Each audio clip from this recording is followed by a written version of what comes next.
Prayer for Our State, 2024 version. In a nation built on unity, there is no greater threat than the gradual dismantling of the structures within. We condemn bullying in schools, yet it persists in every system we encounter today.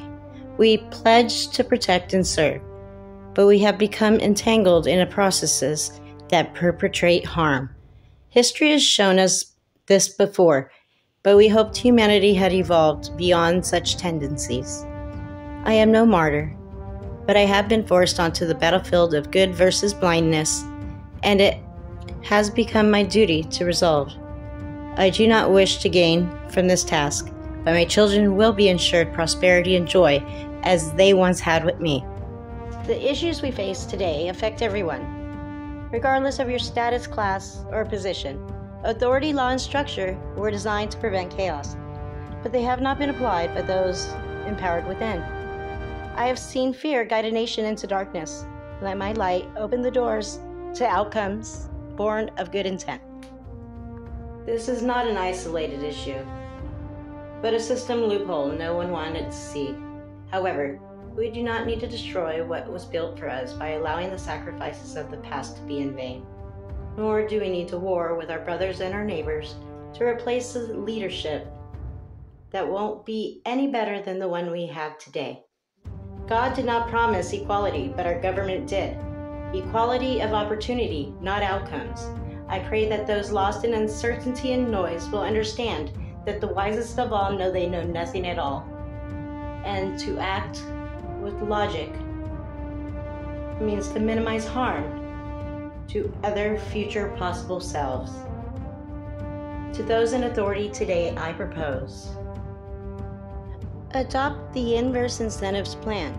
Reward systems, institutions, and individuals based on outcomes that reflect the core purpose and a sense of stability without growth, rather than rewarding growth at the spite of the innocent. Provide a reliable, predictable base budget so industries can fund opportunities. Let success be measured by reduction, not expansion, by actual rehabilitation that leads to employment, creativity, and progress rather than conformity and stagnation. Commit to restoring the core values that guided the creation of our structures. Let me help guide you toward a system that is not vulnerable to the failed regimes of the past, by not accepting their terms of power, by setting clear, verifiable, quantitative standards. We can ensure that those entrusted with power act in alignment with the true purpose of their roles. This is how we correct our course without shock. By aligning incentives with positive outcomes, we allow the system to evolve and thrive in a way that benefits everyone.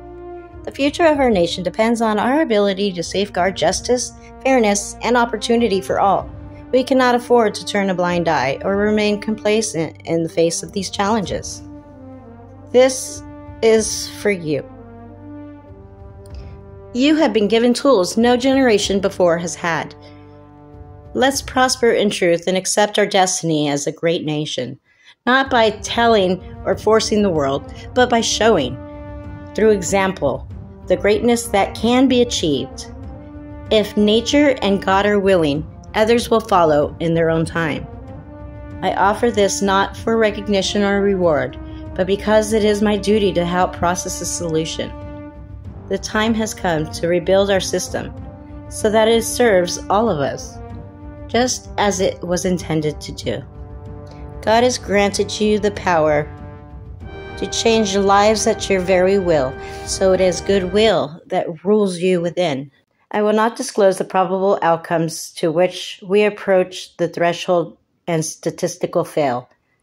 But if it was not imminent, these words in my voice would not be before you. Together we can preserve, strengthen, and protect what is America from both internal and external threats.